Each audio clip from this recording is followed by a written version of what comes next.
Hello everyone, அஸ்ஸலாமு அலைக்கும். இன்றைக்கி நான் உங்களுக்காக என்ன ரெசிபி கொண்டு வந்திருக்கேன்னா ஃபலூடா கடல் பாசி தான் செய்ய போகிறோம். இது ஒரு டிஃப்ரெண்ட்டாகவும் இருக்கும், ஃபலூடா சாப்பிட்ற மாதிரியும் இருக்கும். இது வந்து ஒரு ட்ரையாகவும் இருக்கும், நல்லா இருக்கும். வாங்க ரெசிபிக்குள்ளே போகலாம். அதுக்கு முன்னாடி நீங்கள் மறக்காமல் என்னோடய சேனலை சப்ஸ்கிரைப் பண்ணுங்கள், பக்கத்தில் இருக்க பெல் நோட்டிஃபிகேஷனையும் கிளிக் பண்ணுங்கள்.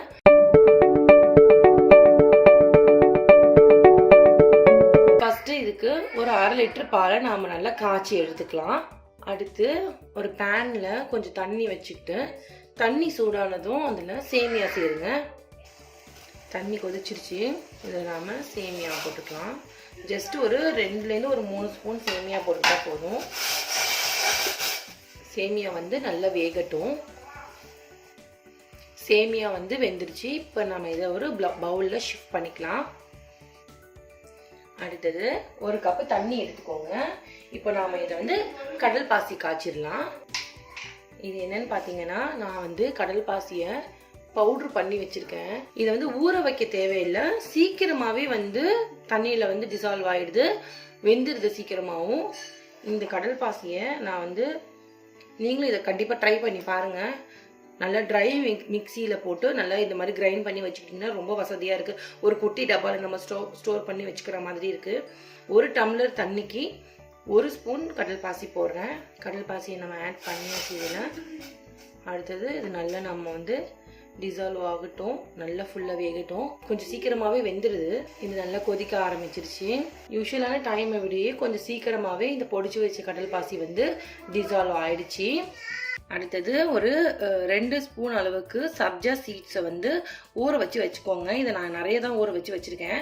நம்ம வந்து ப்ரிப்பரேஷன்னு நம்ம வந்து ரம்ஜானுக்கு எப்போவுமே நம்ம வீட்டில் இருக்கும். சப்ஜா சீட்ஸும் பாதாம் பீஸுன்னு எல்லாமே நம்ம ஊற வச்சு வச்சுருப்போம். அந்த மாதிரி ஊற வச்சு வச்சுருந்தது தான். இதில் 2 ஸ்பூன் எடுத்துக்கோங்க. அடுத்தது பார்த்திங்கன்னா நான் வந்து பாதாம் பீஸுன்னு வந்து ஊற வச்சு வச்சுருக்கேன். அடுத்தது இதில் ஒன்று நம்ம ஆட் பண்ணிடலாம். இதில் நாம் காய்ச்சி வச்சுருக்க பாலை ஆட் பண்ணிடலாம்.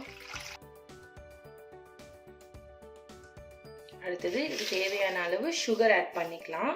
சுகரும் ஆயிலும் நான் எப்பவும் சொல்கிற மாதிரி தான், அவங்கவுங்க விருப்பப்படி போட்டுக்கணும். அடுத்தது இதில் நாம் ஊற வச்சுருக்க சப்ஜா சீட்ஸு 2 ஸ்பூன் ஆட் பண்ணிடலாம். வேக வச்சுருந்த சேமியாவையும் ஆட் பண்ணிடலாம். 1 ஸ்பூன் பாதாம் பீஸுன்னு ஆட் பண்ணுறேன். அடுத்தது 1 ஸ்பூன் ரோஸ் எசன்ஸ் ஆட் பண்ணிக்கோங்க, ஃப்ளேவர் நல்லாயிருக்கும். அடுத்தது 1 ஸ்பூன் ஸ்ட்ராபெரி எசன்ஸ் போடுறேன். இது வந்து கலருக்காகவும் போடுறேன், நல்லாவும் இருக்கும், ஃப்ளேவர் நல்லா டேஸ்ட்டாக சூப்பராக இருக்கும். இந்த 1 ஸ்பூன் ஸ்ட்ராபெரி எசன்ஸ் கலந்துருக்கேன். அதான் இதை நாம் ஒரு ட்ரேயில் ஷிஃப்ட் பண்ணிக்கலாம். இதெல்லாம் ட்ரை ஆனதுக்கப்புறம் உங்களுக்கு நான் காமிக்கிறேன். சூப்பராக இப்போ பார்க்கும் போதே உங்களுக்கே தெரியும், நல்லா சூப்பராக இருக்குது. ட்ரை ஆனதுக்கப்புறம் இன்னும் கலர்ஃபுல்லாக நல்லாவும் இருக்கும். கொஞ்சம் டார்க் கலராக நான் கொஞ்சம் கடல் பாசி எடுத்து அதில் இன்னும் கொஞ்சம் டார்க் கலராக வந்து எசன்ஸ் போட்டு வச்சுருக்கேன். இது ட்ரை ஆனதுக்கப்புறம் குட்டி குட்டி க்யூப்ஸாக போட்டு நாம் அதில் கார்னிஷ் பண்ணிடலாம். பார்த்தீங்கன்னா நம்மளோட சூப்பரான ஃபலூடா கடல் பாசி ரெடி ஆகிடுச்சு. நான் வந்து இதில் வந்து அந்த கொஞ்சம் டார்க் கலர் போட்டு அந்த கடல் பாசியே கட் பண்ணி போட்டிருந்தேன். அதுவும் எல்லாம் அழகாக கலர்ஃபுல்லாக வந்திருக்கு. நான் இதை கட் பண்ணுறேன். இப்போ பார்த்தீங்கன்னா நம்மளோட சூப்பரான ஃபலூடா கடல் பாசி ரெடி ஆகிடுச்சு. பார்க்கவே அவ்வளோ கலர்ஃபுல்லாக அவ்வளோ நல்லா இருந்துச்சு.